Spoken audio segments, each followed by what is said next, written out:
Ladies and gentlemen, good afternoon, and thank you for coming to this session on North-South cooperation. This is a session which is of particular interest to us because together we will question some development models that have lasted since the independence of and who are now faced with the urgency of sustainable development. And therefore, the theme chosen was adapting CSR to fit local realities. But we could say that in these conditions is fitting the CSR to the reality of local territories for sustainable development. Now that we've put sustainable to development, it changes the whole situation, and we're going to see how it has changed the deal. It could be a source of danger, but I think mainly a source of opportunities. We'll have three speakers today, three players with sectors of activities that are complementary. We have Paul Ducasse from Promédée talk about energy and electricity infrastructures and commitments that are national or regional.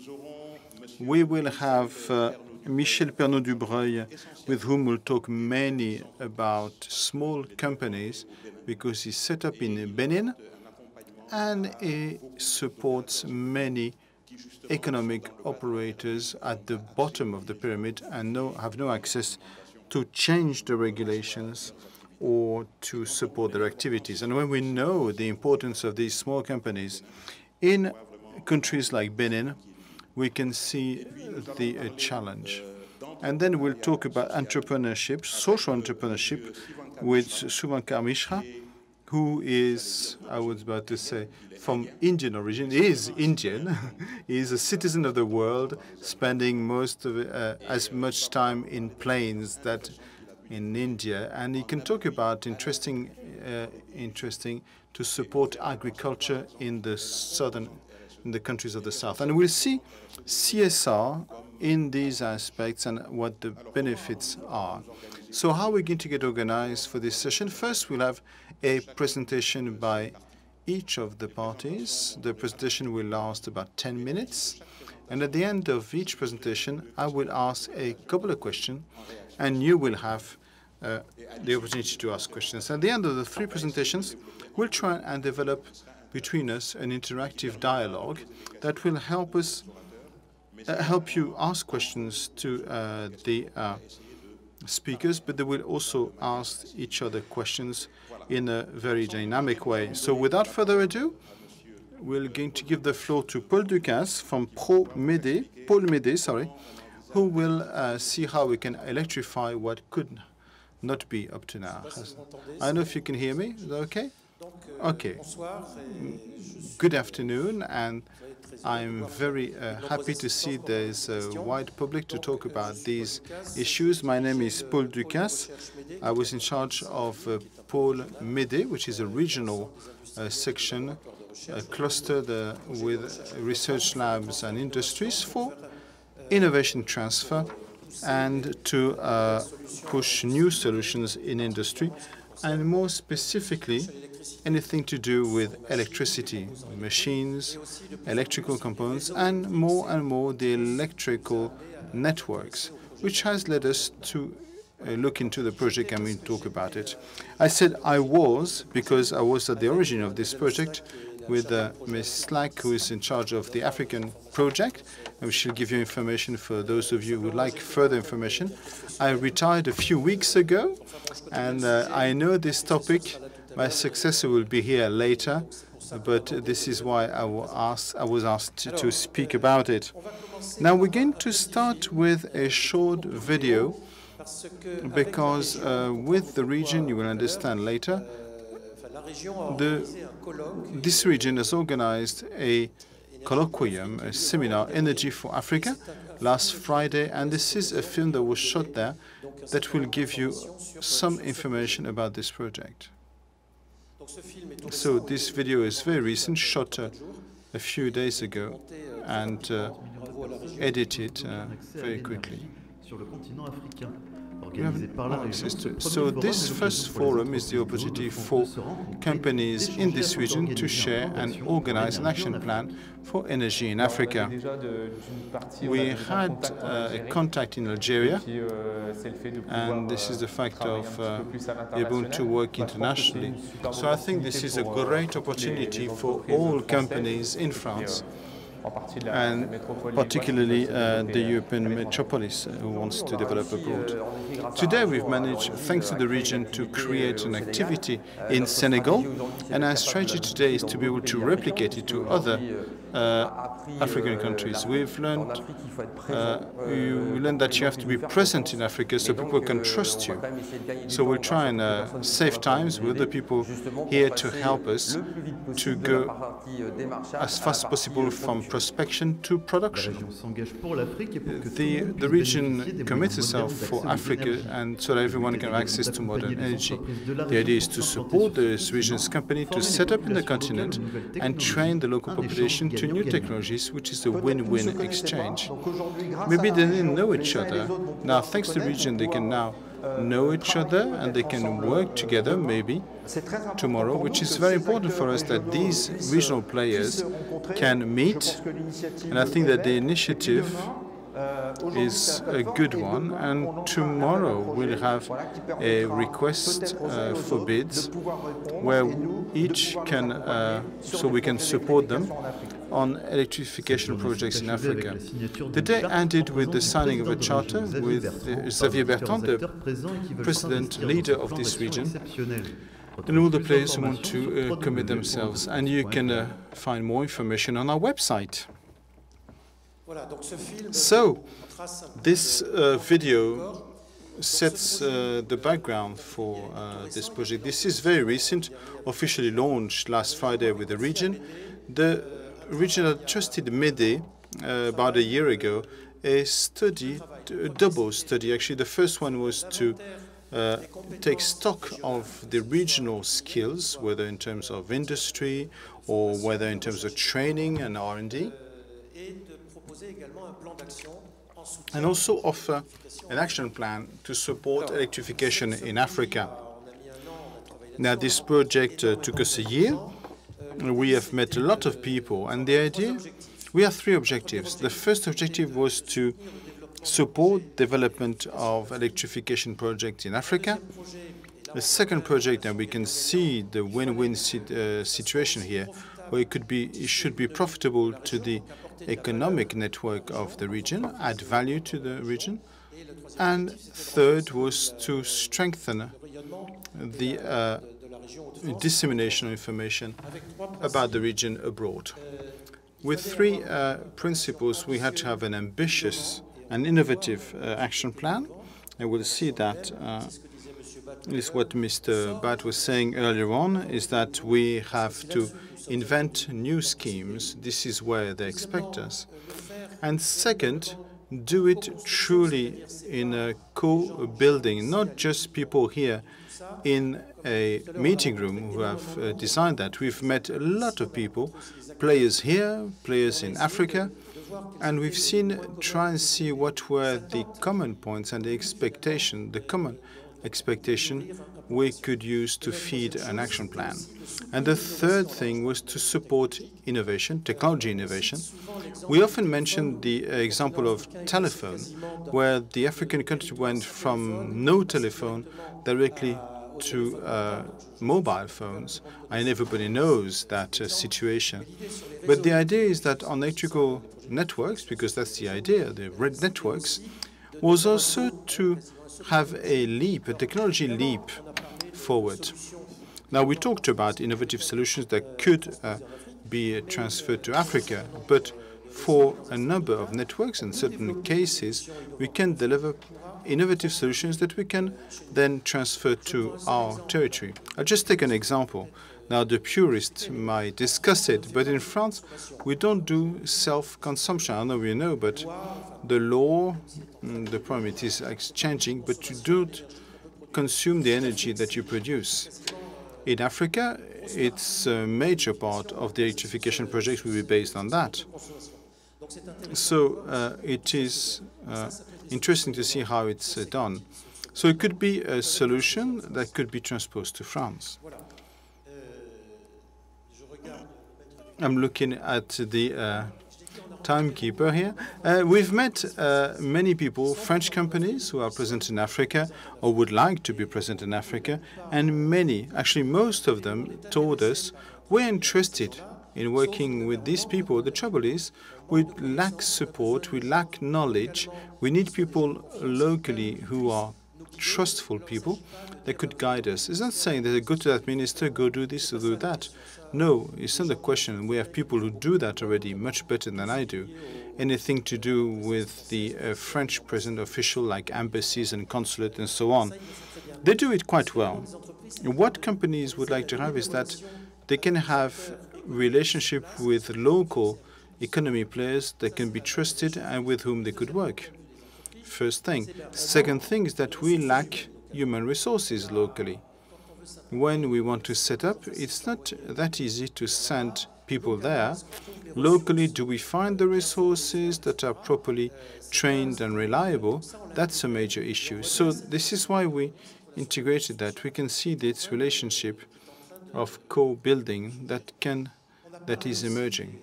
We talked also about the laboratories. The laboratories of our universities and graduate schools are more or less set up in Africa. So all have relationship with universities, often based on people-to-people relationships. So I met such a researcher in such a conference, and he invited me there, so he came to here. But there's nothing really systematic. While labs, universities, when they have to manage a high population of African students who have requests and requirements, and we met them, and these people tell us, with this request from companies that are reliable and work there, we're not against it. We'd like to go back, not only to our country, but at least in the region. But we must have companies that offer us jobs that are up to the training we've received. So we can see a number, we have seen a number of requests that have emerged, and our action plan is going to be to help lubricate all this and have people meet and ensure that at the end of the day we can create a true dynamics that is win-win. Now, there is another idea behind all this, is that, and I'm talking about purely technical problem, there is a high demand for training. Okay, that's we'll mention that later, but also in terms of developing the skills of labs and universities in Africa.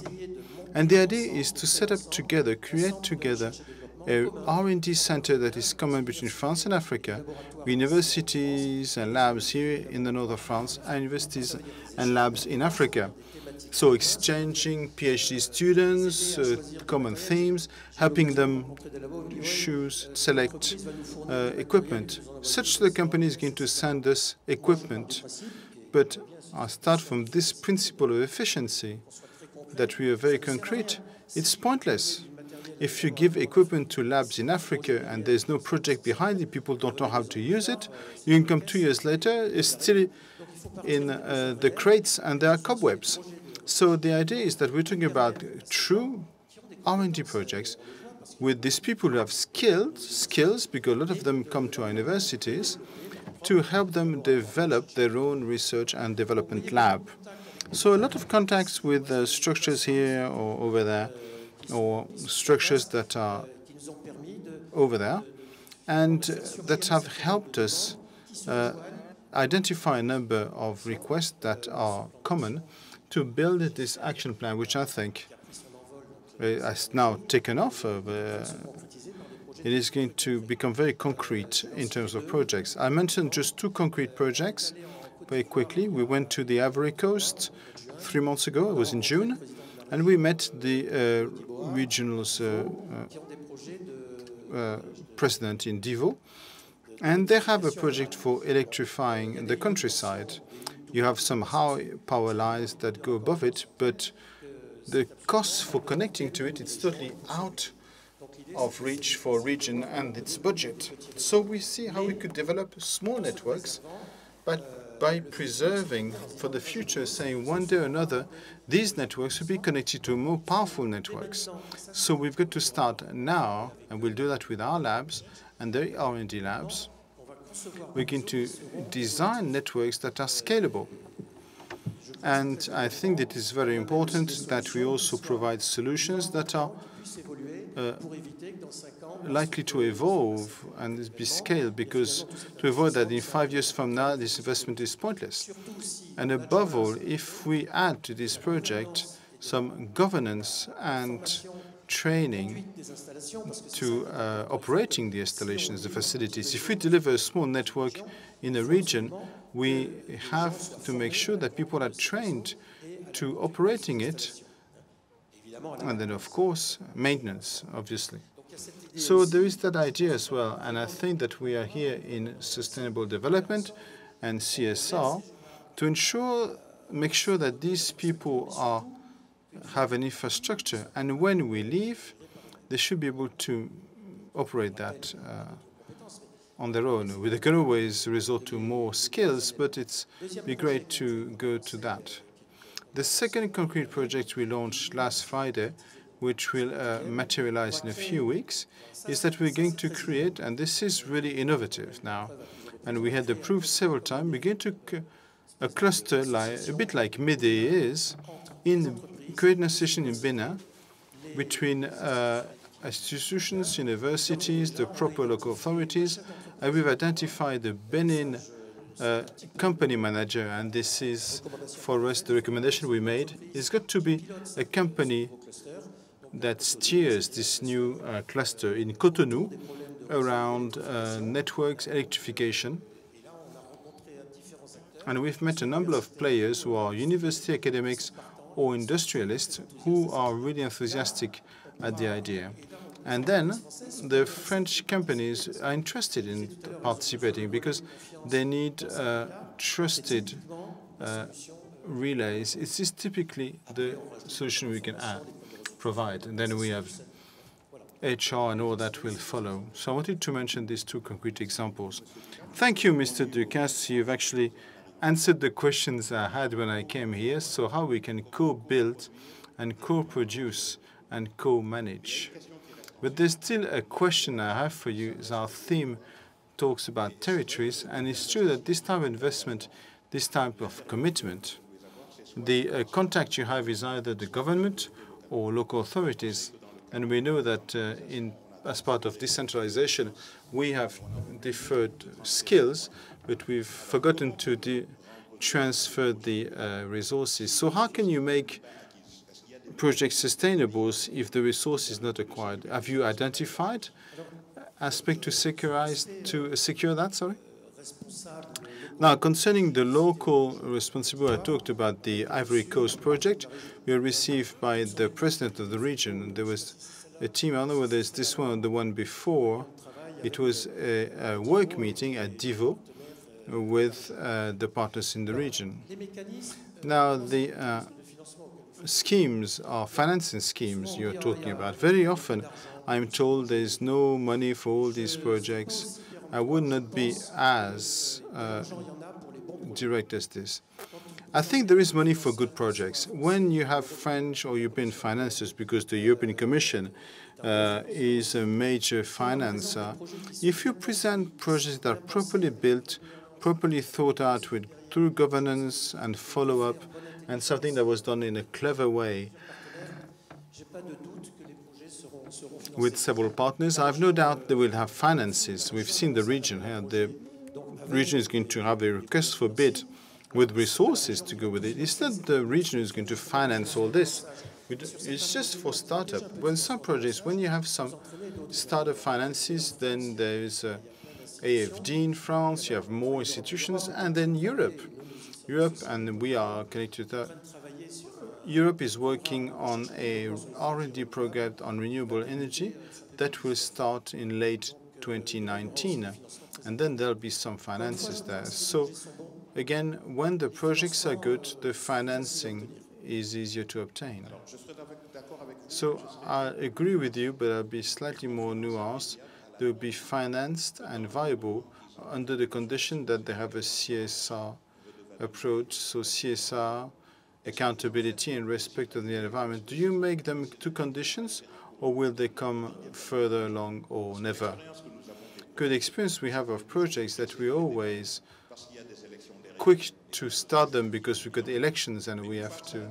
But once it's started, we don't consider it. You may have heard me mention several times the fact that there must be a true governance of these projects, a follow-up. Now you call it what you like. I have no training for the operation of installations, but it's all you say is very present in the approach we've suggested.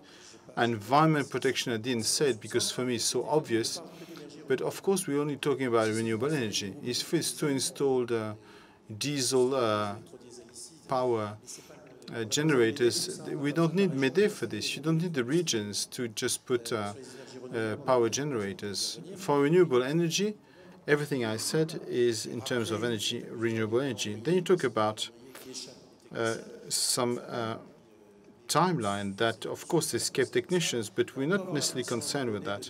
We may have the pressure from a politician, that's right, but the project must be set up.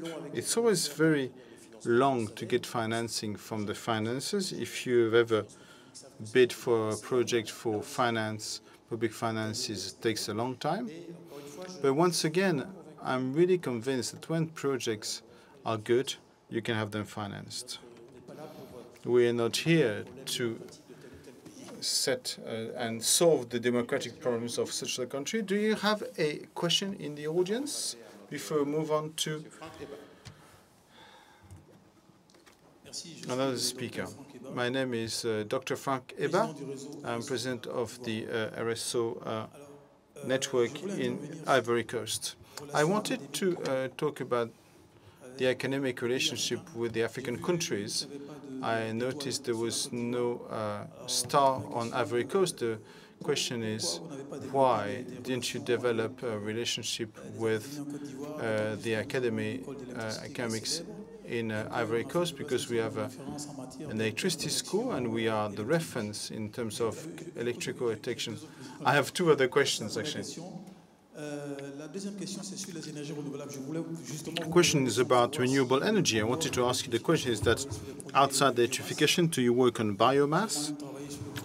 Because I've worked on the Rio Cala twice, 23 megawatts from palm oil with EDF GDF, to whom we've sold the project.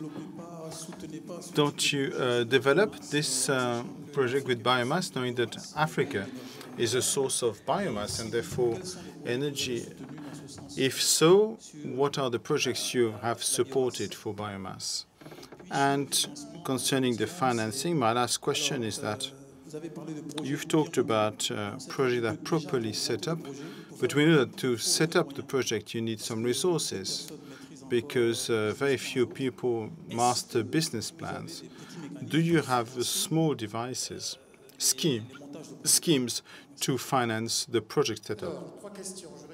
Three questions. The first one, yes, there is a star with its basic cooperation in the Ivory Coast. The stars are cooperation between establishments from this region and Ivory Coast. It doesn't mean that we don't have any relationship. We went there. We met a number of academics.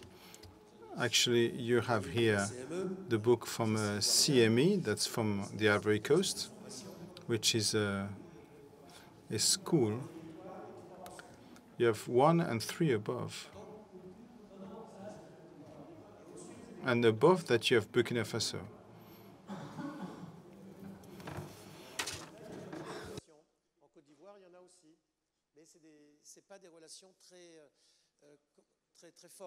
This is quite loose relationships, advanced cooperation when you have establishments there, when you have higher education with operational agreements with schools. I have to go faster? So you speak in your microphone. So relationship with Ivory Coast, we do have them. We've met them. There is a potential. We saw that the University of Mfouet-Boigny We went there, and I was actually had the good surprise so that there was an electric bus network. This is what we're working on. So there's probably some things to work on. So we do have relationship with them. And we have projects around renewable energy. We have met people there, and it's following its course. Biomass, as electricians, we are interested in all forms of renewable energy. We have a project on biomass that were presented to us. We started working with them, especially in Senegal, an association called Le Partenariat, specializing in biomass. It is true that biomass is a major energy, renewable energy, and I'll talk about that later. And concerning the setting up of projects and the finances, this is the role of a cluster like MEDE to find resources and provide resources to set up these projects because we are used to doing it. So projects that are offered to us, presented to us, we are in a position to enhance them, provide partners, which is important. We had the opportunity recently to bring in a number of industrial partners who provide in turn solutions. And this is the whole project team that is implemented and in a position to concretize applications. Financing, is that okay? Okay, perfect. A good project, but how to set it up, that was the question. Thank you. So we're going to progress to Suvankar Mishra, who is an eco-entrepreneur, who will be able to make his presentations, and then we'll ask questions. You have yours.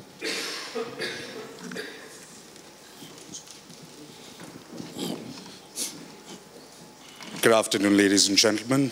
Ahmad, thank you so much for that lovely introduction, allowing me to share my global shenanigans. And for those who are hearing me for the first time and were not here yesterday morning, welcome. For those who are hearing me for the second time, I sympathize with all of you. So what if I started this presentation by saying that the global food security lies in the hands of smallholder farmers. For those who don't know or understand who or what a small farmer is, the World Bank and the United Nations define small farmers as those that operate or farm within 5 hectares of land holdings.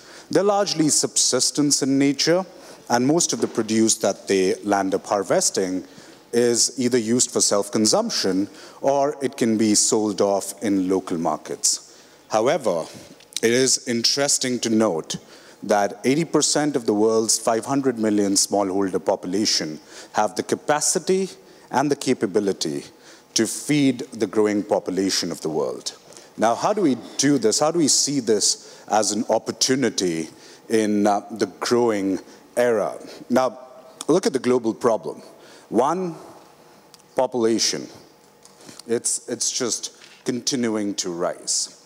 Second, you have climate change. The imminent and eminent effects of climate change has already started degrading land and soil, has pushed farmers into a disarray of sporadic weather events and climatic and seasonal shifts that lead to the crops not being produced at the right time. But within these two problems lies the silver lining of technology. The technology that keeps on growing and helping every other sector that we know of today to either leapfrog itself or advance itself through the use of digital technologies. Now, when we have identified the global problem, let's dig a little deeper down into the smallholder farmer's struggle. These smallholder farmers need to know what to grow. So we're talking about information. These farmers also need to understand what do they need to buy to grow that crop. That is the availability and accessibility to products. And these farmers also need to understand at what price and to what market can they sell these crops to. That is accessibility to different markets so that they can earn their livelihood. Being the first line of entrepreneur on the field, these farmers have to face a dire situation in today's world. Most of the farmers, out of these 500 million that we have globally, are not even organized into groups. Those that are organized into groups, and most of you would know of them as farmer collectives, farmer cooperatives in South Asia. They're known by farmer producer organizations or farmer producer companies. These are collective agribusinesses of smallholder farmers that have the power to bargain with different markets, either for the exchange of inputs or for selling of the produce. However, what about the rest of the farmers that do not have access to these collectivized efforts? Can they be a part of this formal ecosystem? Can they continue to feed the world and bring the world to the lines of food security? Well, my answer is yes, but I'll let you choose as we move along this presentation. The fourth industrial revolution, we've gone through 3 already, and the fourth one, the World Economic Forum gladly calls it SMAC, which is Social Mobile Application Cloud. A lot of other industries, manufacturing, through consulting, through industrial engineering, and so on and so forth, are leapfrogging because of the advancements made through digital technology. Now the question is, food is the most important aspect for every human being to thrive. If one does not think about applying the growth in technology, the application of the fourth industrial revolution to agriculture, either that person loves to fast or that person can survive without food, and either of these two situations is not a plausible scenario for any human citizen to live by. So we need to get into an epiphany where the digital technology has the capacity and the potential to generate a $2.3 trillion return on investment if smallholder farmers become part of the formal ecosystem. And please take note of the $2.3 trillion return on investment is the combination of economic, social, and environmental return on investment. The aspect that I critically focus on is this industry. This is called AgTech, or agriculture technology, and it is growing rapidly at the rate of 13.27% to become an $11 billion market cap in the next 3 to 4 years. Enough opportunity for startups, for SMEs, and even for mature organizations to start using technology to help smallholder farmers help in food security.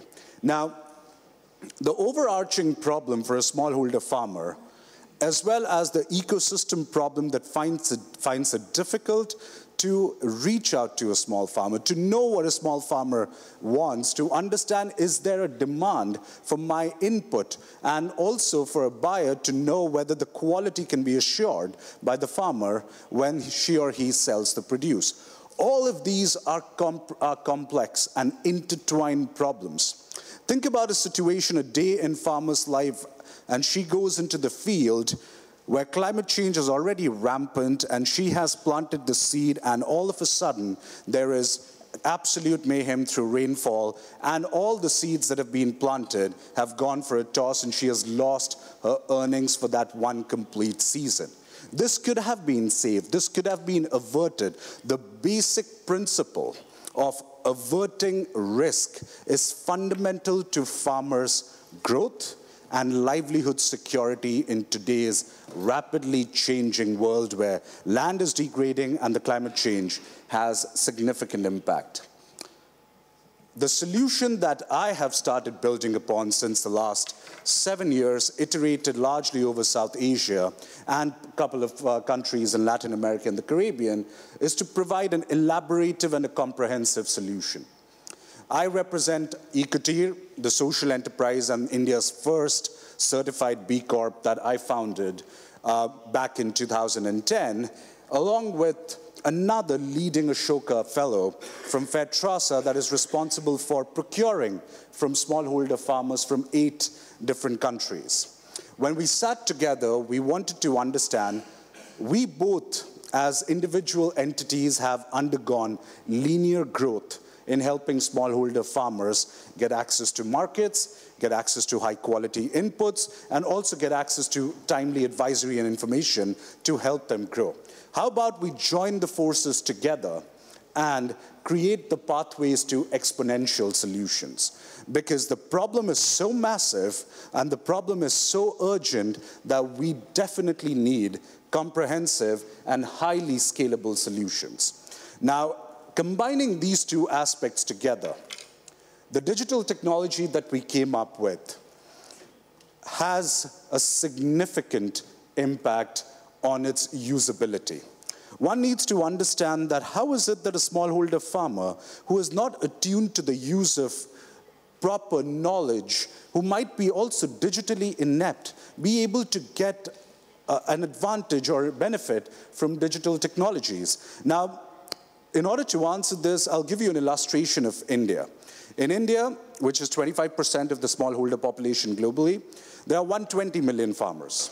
Out of 120 million farmers, 30 million have access to a smartphone, a feature Android smartphone. That's 25% of your market size.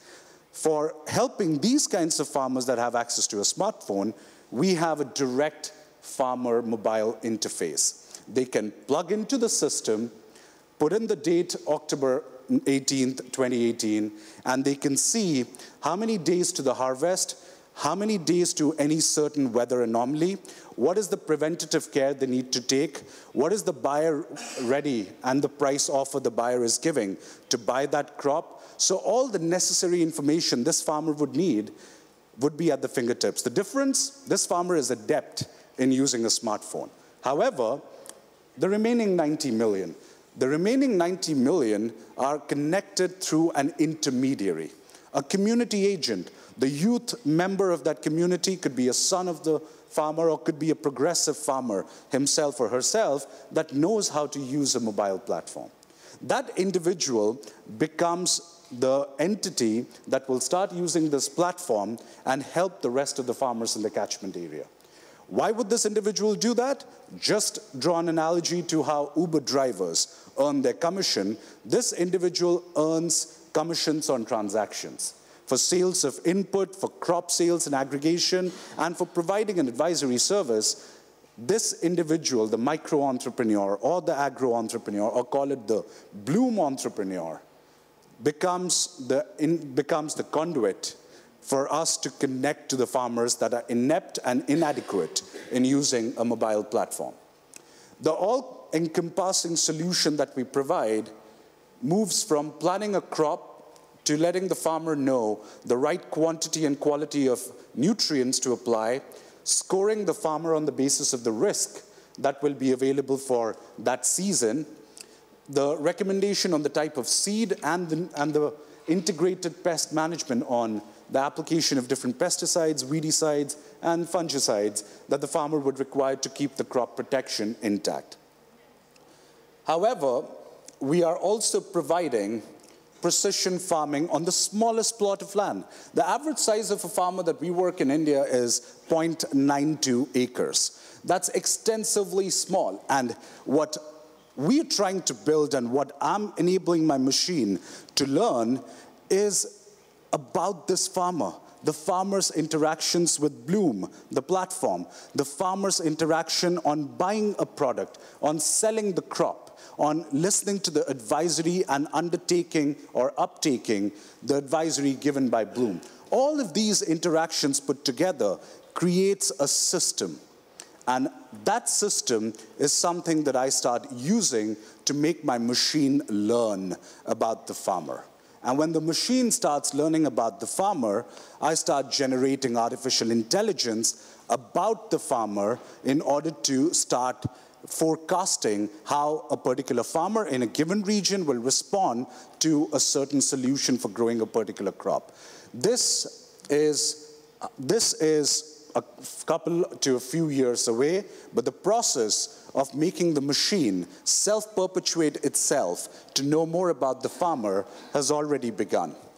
Other than that, it's an important aspect to understand. The fourth industrial revolution is empty without data. And data is something that is at the core of our machine core of our platform. What do we do with the data? And I would openly say that the data that we use under the right principles is retailed. It is retailed to financial institutions, to insurance companies, only on the pretext that the financial institutions will be able to provide the right kind of credit to the farmer, and the insurance companies will be able to index crop or weather insurance in terms of a calamity for these farmers. And that is where this data becomes the gold mine to help the farmers start to leapfrog to the next stage.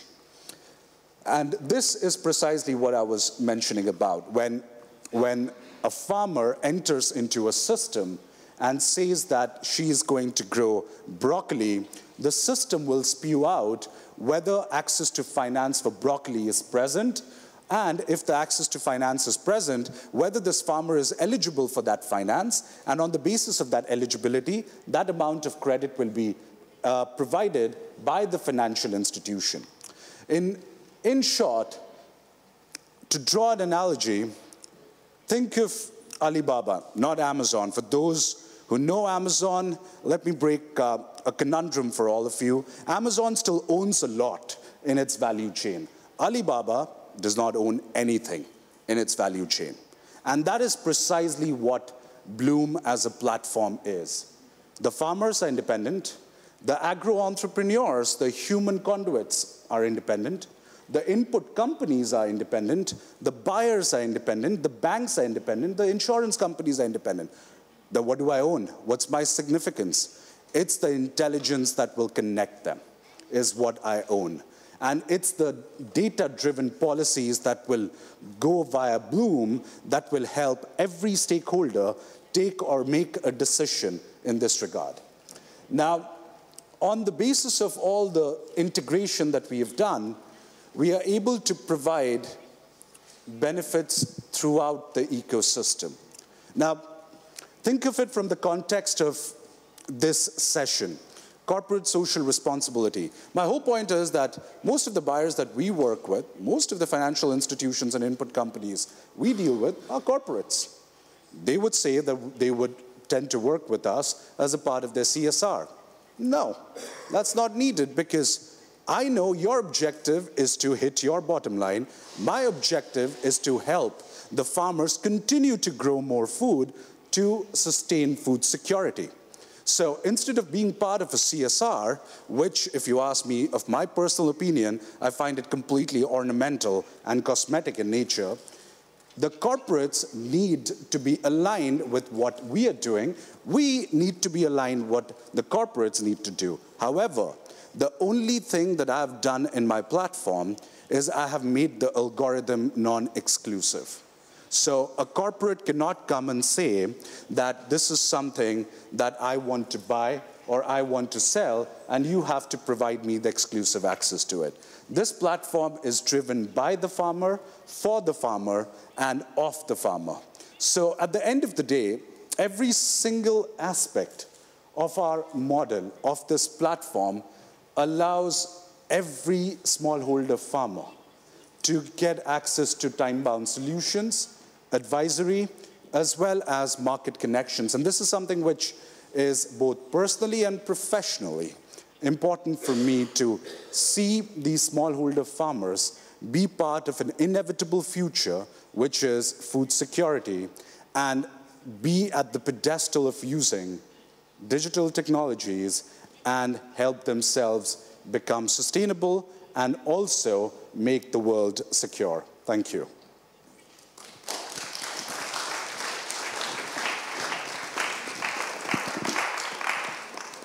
Merci beaucoup. Nous avons là un exemple. Alors, on pourrait dire que c'est de la prestation de service, mais il n'empêche que par rapport aux préoccupations de développement, il y a une sécurisation des activités, une optimisation, et il y a une démarche intégrée.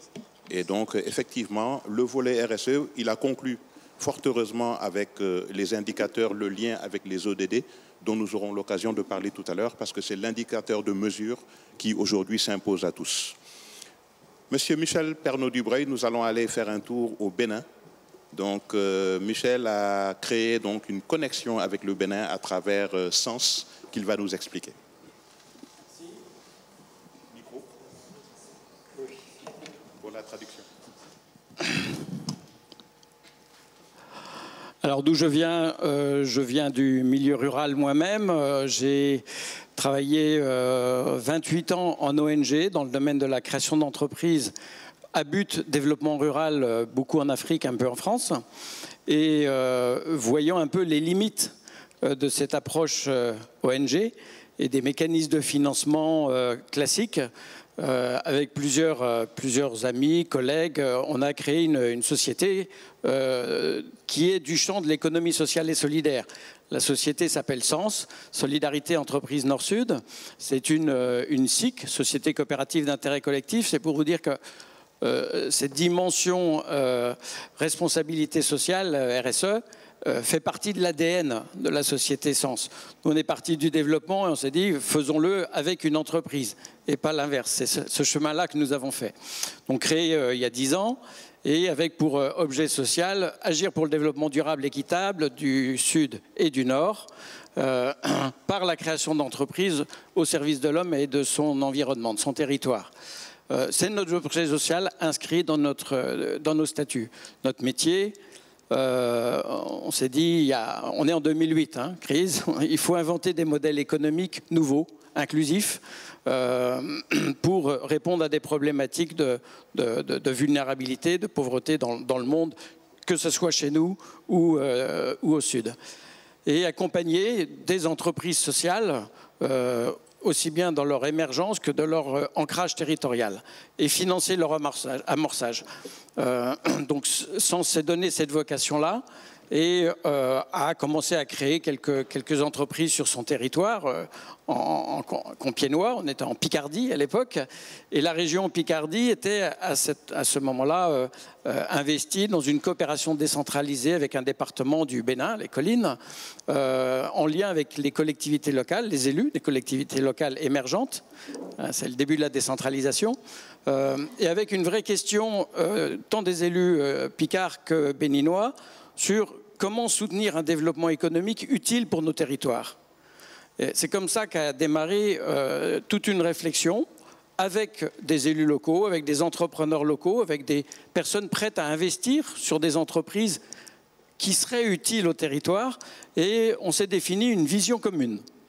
Et ce n'est pas la vision de la Picardie sur ce que c'est qu'une entreprise utile pour le territoire. Il y a eu 2 questions qui ont été posées. C'est qu'est-ce qu'une entreprise utile ou opportune pour notre territoire, que serait une entreprise menace pour notre territoire. De là sont sortis ces critères. Bon, d'abord, ça doit être une entreprise, oui, qui doit devenir économiquement viable, et puis différents critères sociaux.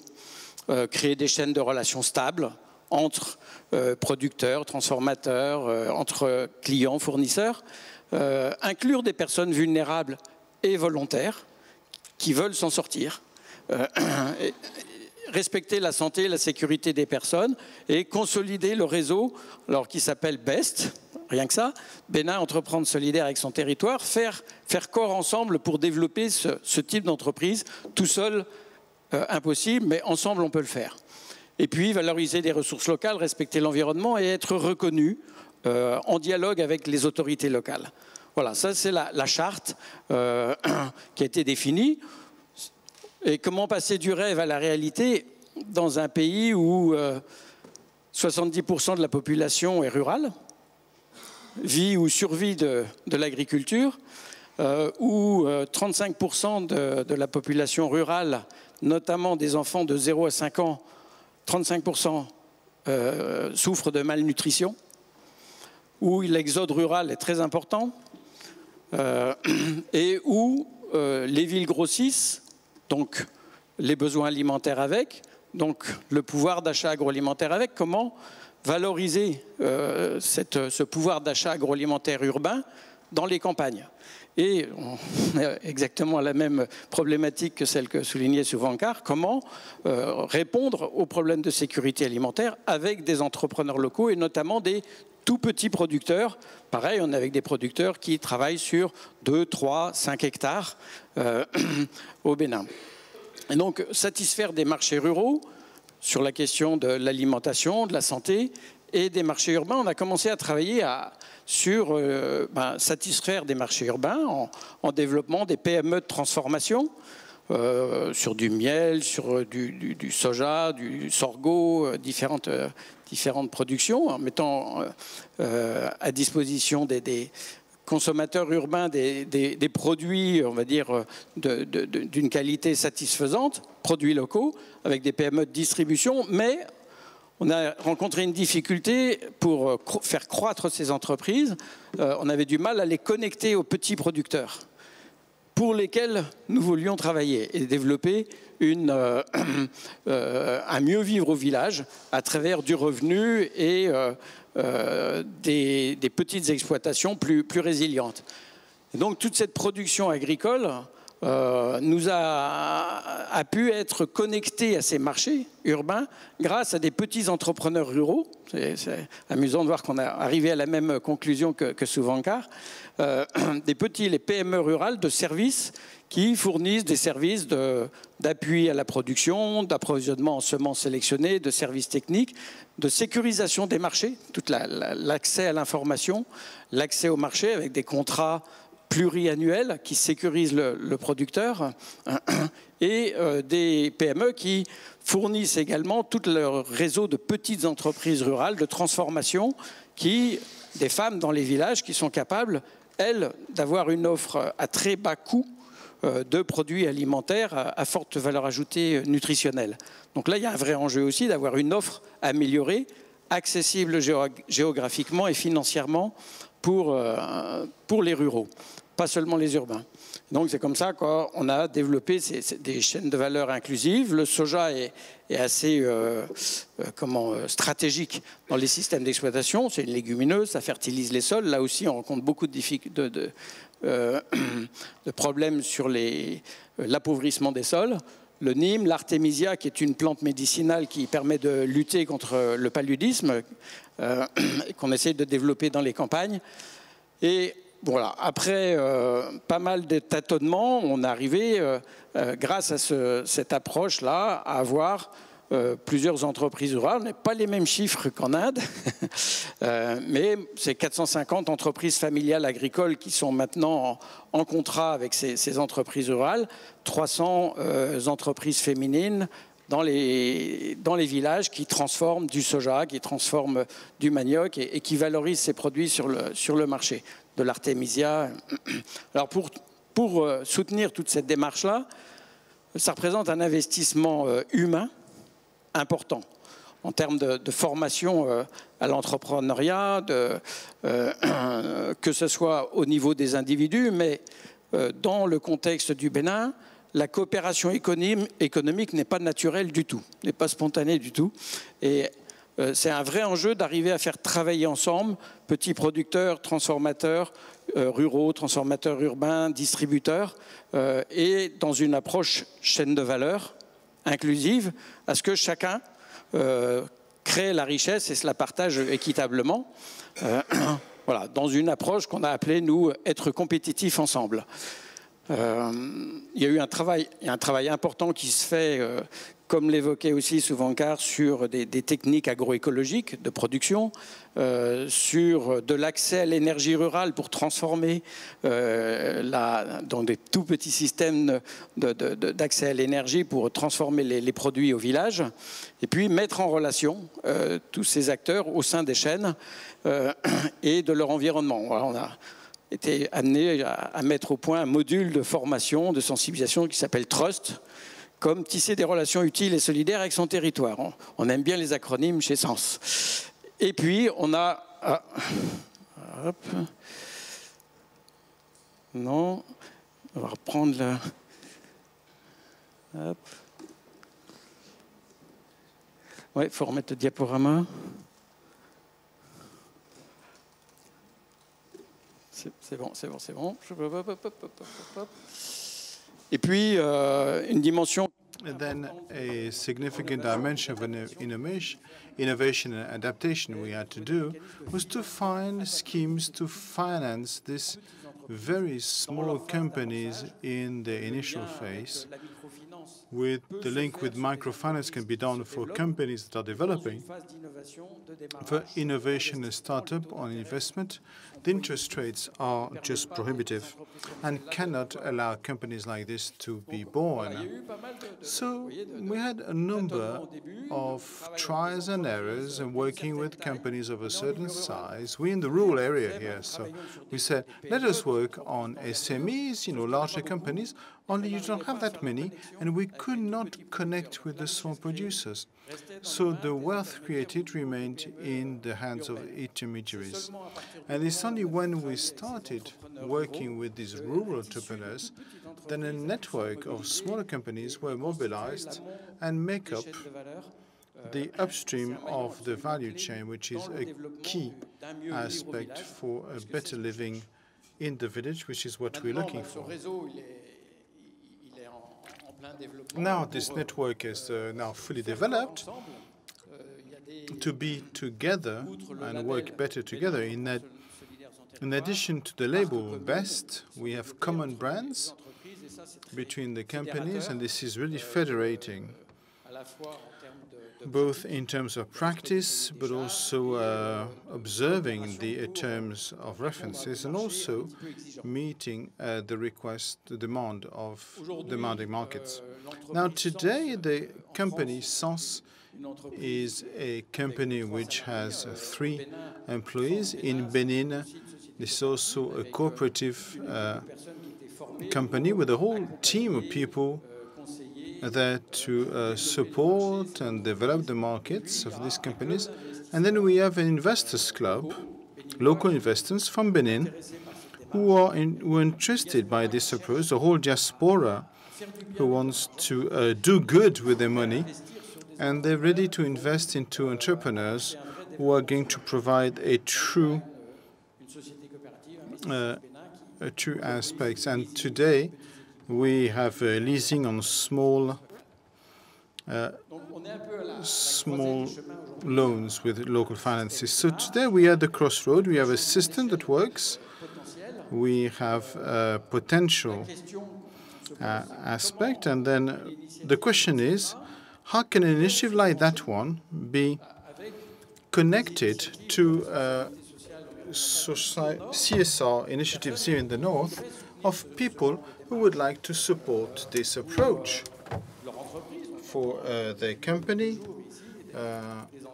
companies who would like to support both the anchoring and the link, and why not mobilize on operations like this one?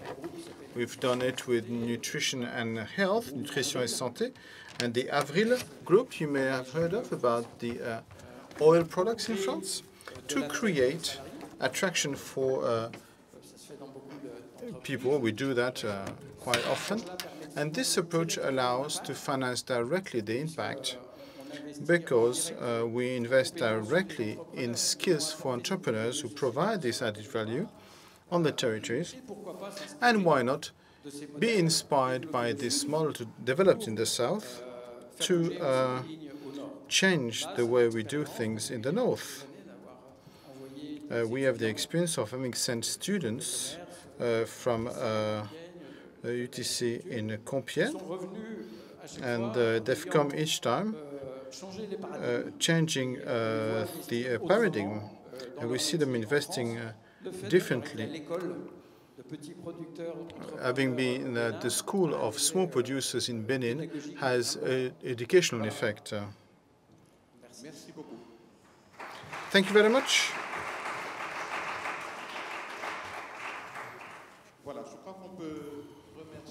So I think we can thank for having prepared this, because we have 3 very interesting examples that rely on local resources and also rely on the fundamental values of CSR. Basically, companionship, the dialogues between the parties, the take into account all the consideration of and I would like to thank our friends, because it's not a north-south, it's an Indian, in the case of Suvanka, It also contributes to dialogue between North and South, because it is the demonstration that with local resources connected with this digital revolution, we can also, in the South, with our own resources, provide, share, contribute to this dialogue and have a peer-to-peer relationship. Also, Mr. Ducasse said that there are solutions that developed somewhere that could be applied in Europe because there is endogenic production in Africa. And also in terms of empowerment, I think there's also some things we could experiment. I would like to tell you about the wallet on your phone. Like we have only 12% in Senegal who have a bank account, but each Senegalese has got a telephone and he's got a bank without intermediary in his mobile phone, and where there are solutions, you can benefit from that. It's not significant in terms of volumes, but this is what we could do. And the North-South dialogue takes a new dimension because we're not only consumers of technology, but also providers of ideas and skills and intelligence. So we're going to give you the floor so you can talk directly to one or the other of the players. Alors, j'ai des questions pour Monsieur Mejra, et du coup, je vais demander en anglais. So there is a little information that I didn't quite understand. Out of 20 million Indians, how many do have access to smartphones? The number is 120 million farmers, not Indians. The population of India is 1.27 billion. Okay. So the farming population is 120 million, out of which 25 million have access to a smartphone. Okay. So that's roughly 1/4 of the population. And also, I would like to know if there is any data that shows how much Bloom has helped farmers increase their performance. And another question that I have is, I'm Colombian, so there we have the same problem. Farmers do not have a lot of quality work. And I would like to know if Bloom is actually available elsewhere or if it's only in India. And my last question is, what is exactly the link that Bloom establishes between the North and the South?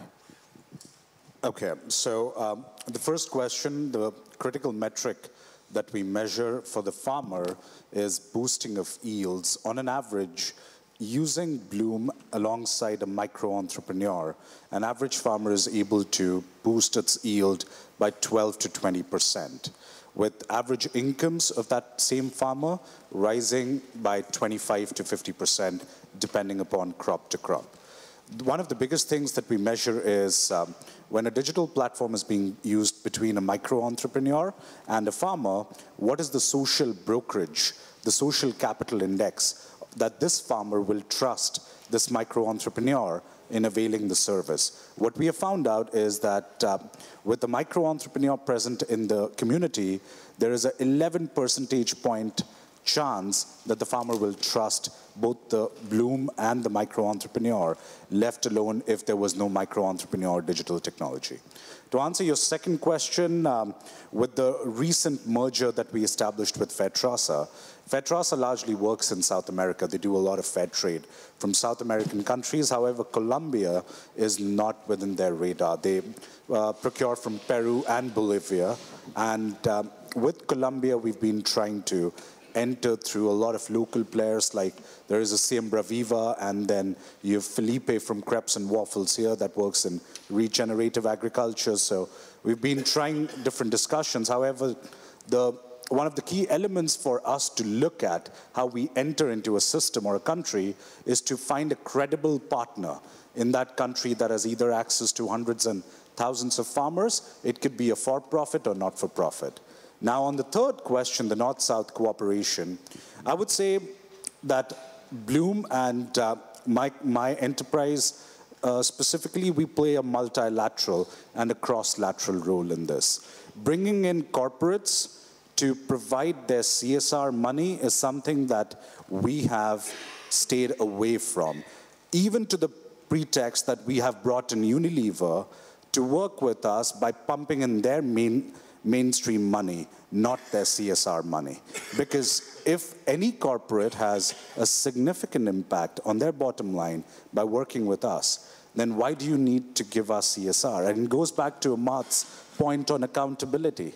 You can only be accountable once you put your skin in the game. And as I said, CSR is not skin in the game. It's cosmetic in nature.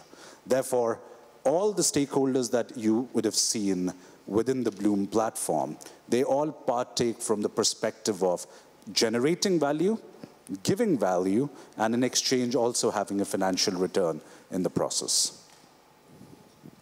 Bien, une autre question? Do we have another question? Now, I have a question I'd like to contribute. The examples we've seen are interesting, but are project of people or group of people. So, as part of commitments taken by volunteers, we could wonder whether these examples are going to be generalized or not, and what could be the conditions for these to generalize. Now, the question we have is that what is the favorable environment for the promotion of CSR? Should the company go it alone?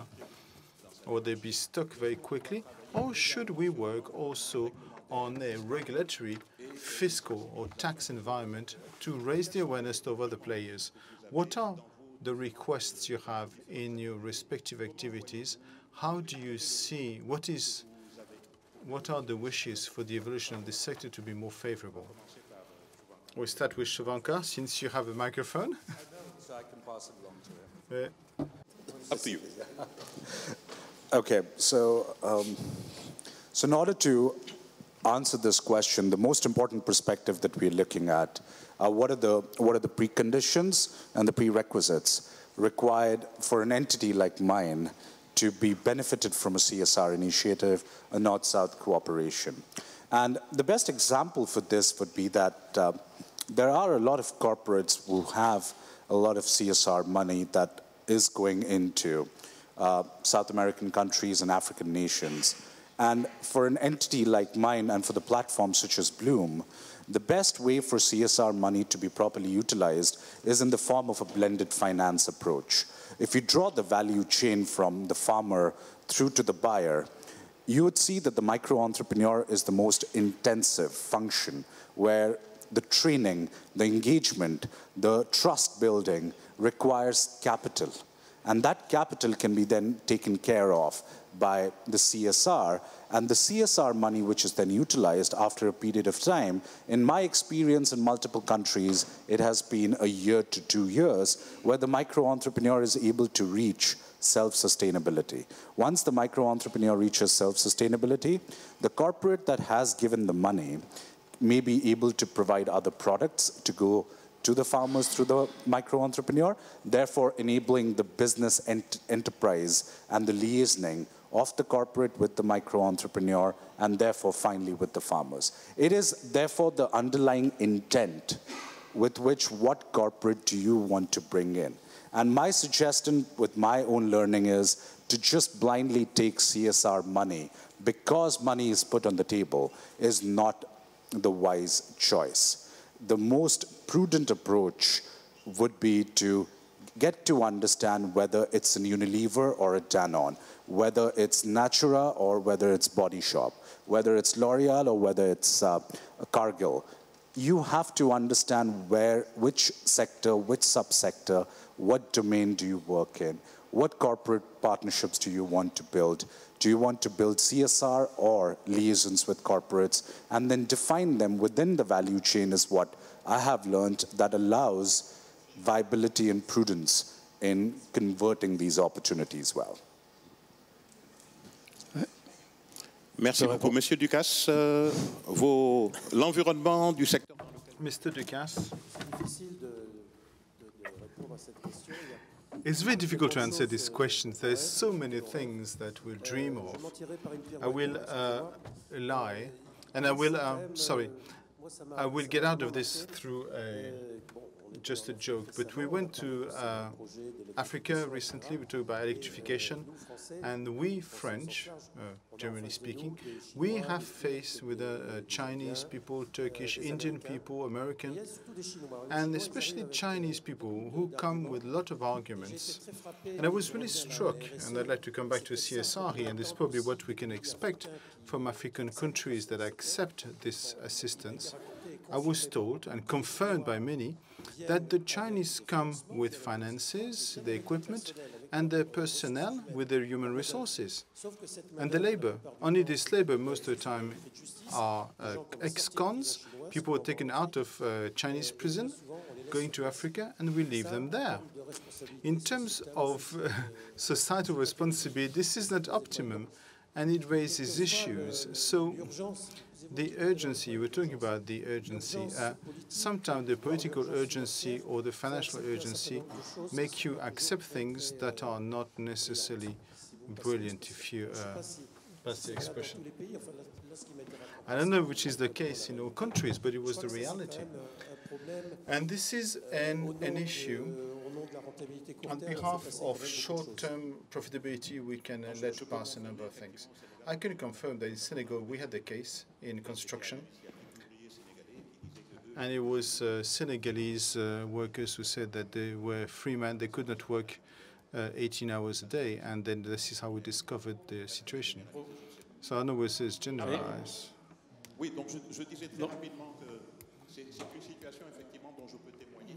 So this is the situation I can testify of in part of construction markets. In construction, we had ex-con, where we said, you have 2 years of prison due, you do 1 year in Senegal, and either you're free, you come back to China, or you stay in Senegal as a shopkeeper, and we'll give you products. So it's a kind of re-inclusion system, but we have no issue with violence with this. So maybe they send us some small prisoners and not dangerous criminals. So in Benin, the way we generalize this type of entrepreneurship, at one point, we went into a discussion with the administration, especially the tax administration in Benin, but nothing moved, nothing changed. And it's not that is going to motivate them and is going to be contagious between the entrepreneurs. It's more like what is incentive is access to market and developing the markets and all these approach to labels to stand together on the market to deal with demanding orders. And then there's the whole dimension of just making a community together, as we can see it here. We've seen this here over the past few days. Be together to bring a change to the villages. That dimension is very strong and shared between the companies. And it is stimulating for them. And I can hear some entrepreneurs saying, I've committed into providing service to small producers. But the first year they earn less. But then we've earned in relationship, in recognition, and in our milieu, and it's really worth it. So we know that this solidarity will be profitable in the long term. It feels good to do good.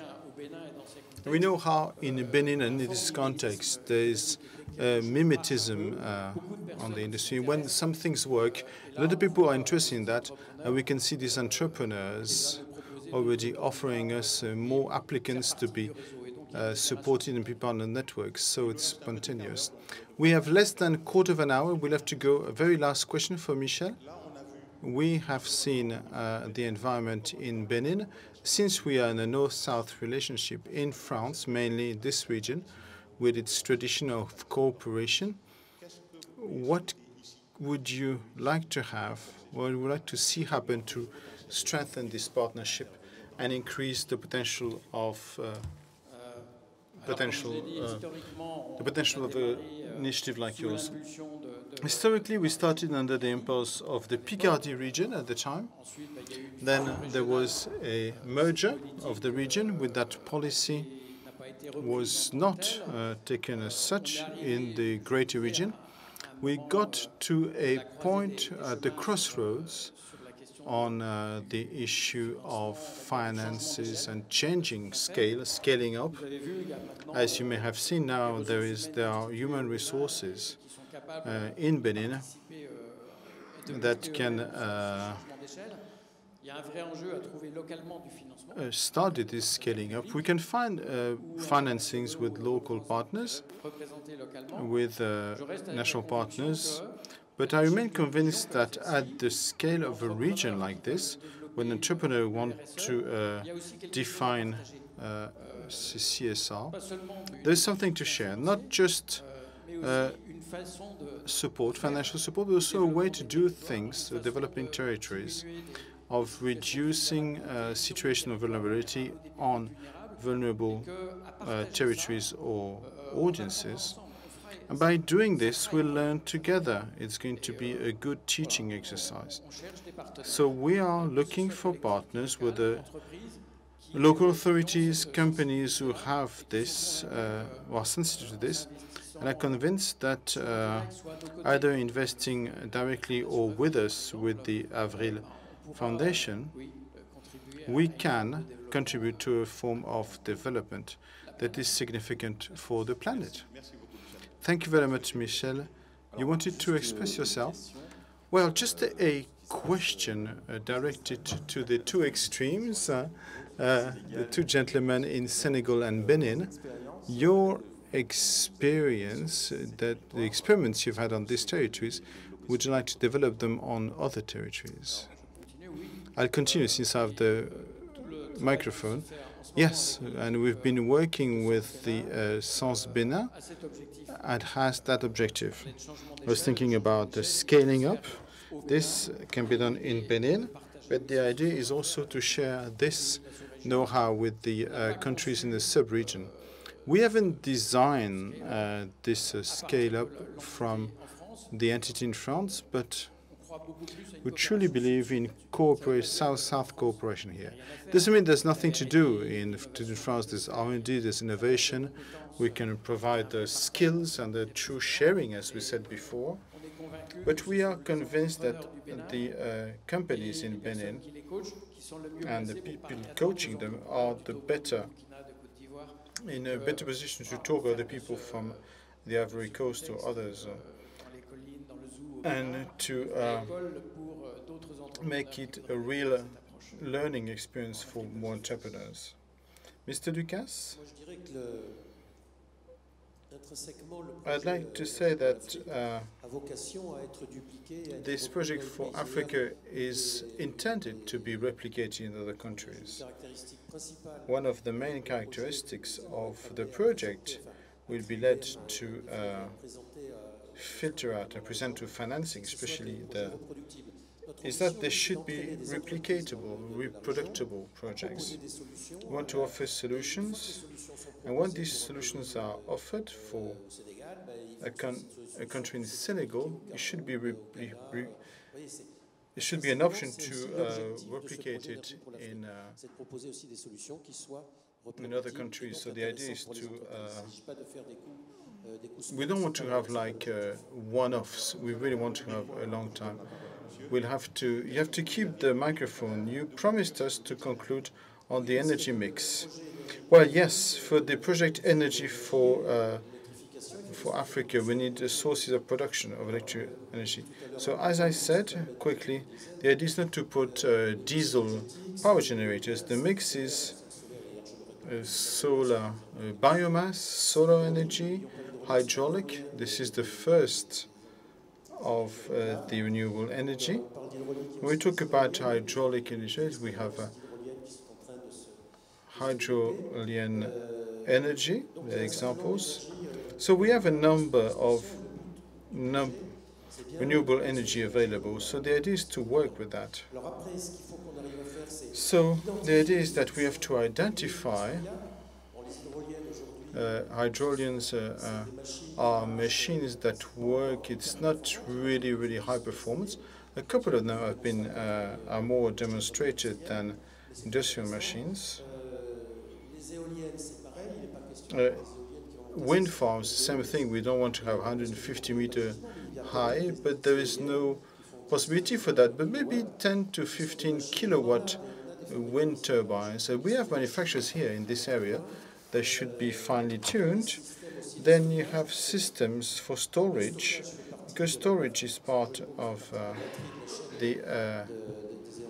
a set of renewable energy. Once again, we have to find systems that are adapted.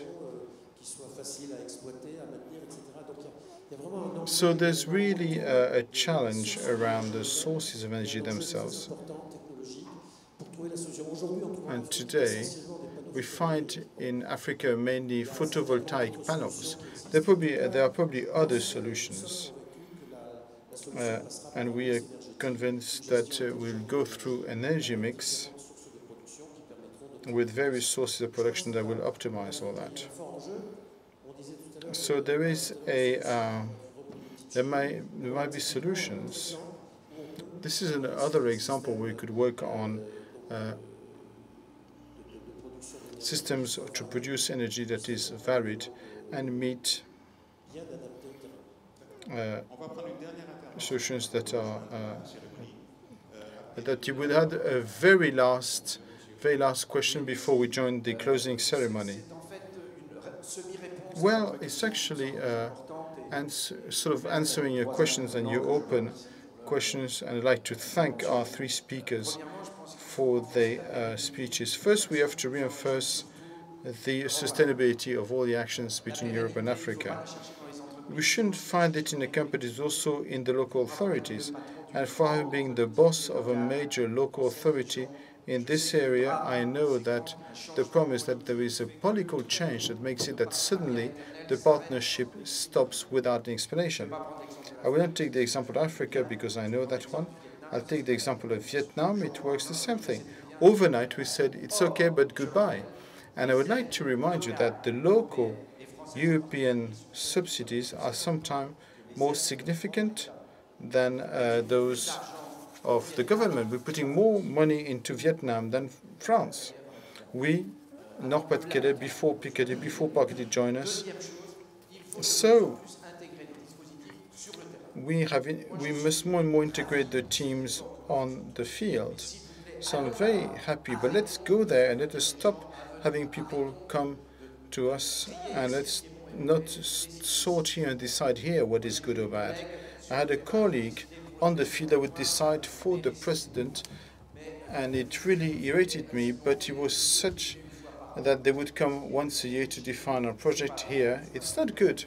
You have to integrate on the field some devices and especially go towards multilateral. Because multilateral is one kind of sustainability. It's a kind of stability that is higher, including for the local level. And please, when I say this, do not forget that Africa is multi-language, is at least in the territories talking about Franco and French and English. Cameroon is bilingual, even though the federation disappeared for some reason. But let us be very careful about the networks are not only electrical, but also networks of people. And when you're in Ghana, you're in Ivory Coast, the Togo, it's very close. And the very last thing is that we have to go fast, because I don't have the negative comments of countries I know about. I worked in Brussels with the whole continent that are governing the world, will govern the sun soon. But they're emergency, and the emergency is to feed their people. So let us try and put to the one side our comments about bureaucracy, because when we get there, there'll be nothing to do. The photovoltaic panels are not European anymore. So please, let us make sustainable through contractualization in the long term, and let us integrate on the field locally, and let us build this tools like Sens. Let's go to Accra, so it's the best place maybe, and let's go there because the others will not follow us. Shivanka, would you like to conclude? A last word? Last word of conclusion? Sure. Thanks. So, well, one of the most important things that we should just take away from this is adaptation of funds that come from corporates as a part of corporate social responsibility, to local realities is critical. But just before that comes an important aspect is to have a coherent intent to understand that do you need the money as a part of CSR, or do you need the money as a part of them getting value and generating value as well? So it is coupling of your local reality and the local reality and realm with which your institution deals with, vis-a-vis the need for financing and support from different corporates. As long as, I hope I'm able to change my demeanor and attitude towards CSR, which doesn't seem to be changing very soon. However, it is important to understand that CSR becomes far more imbibed in providing local and sustainable development rather than just being at the periphery and picking up the mat and dusting the dust under the mat and then covering it. We need real solutions, we need viable solutions, and we need solutions faster than ever aligned with the Sustainable Development Goals. I am optimistic, I am realistic, and amongst being one of these three panelists here, I understand that we have a long way to go, and as a wise woman, Mother Teresa said that we can go there and reach there together. Thank you. Thank you very much.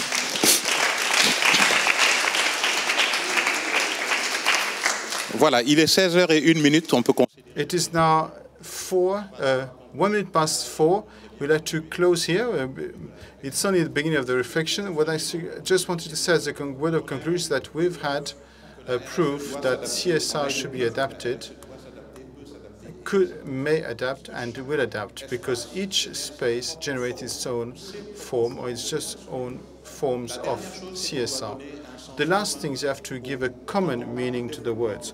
When we talk about sustainable development, whether you're in Africa or in Europe, it doesn't mean the same thing, it doesn't have the same context. In Africa, we have population who are young. We talk about 60% of population under 25.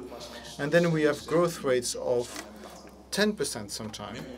But we remain, I hope not, but for the moment we remain developing countries, or to the best, we are called intermediary countries, and doesn't last long. So when we talk about the sustainable development, we take it for ourselves. We need to develop, and we have indicators that we are developing, or at least our population, if not our economy. And this is danger. When you look at Europe with the growth rates that are 1%, when in 1.5% you're very happy. We look at that and say, how can you develop with 1%? When we see your reserves and we can see the pyramid of the population, we say, but development for them, they're not developing anymore. It's just maintenance. It's sustainable maintenance, not sustainable development.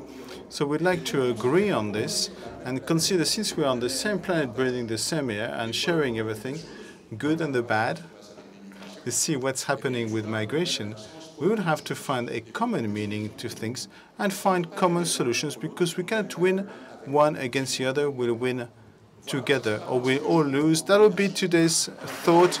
Thanking you, and I hope that we see you next year. Bye-bye.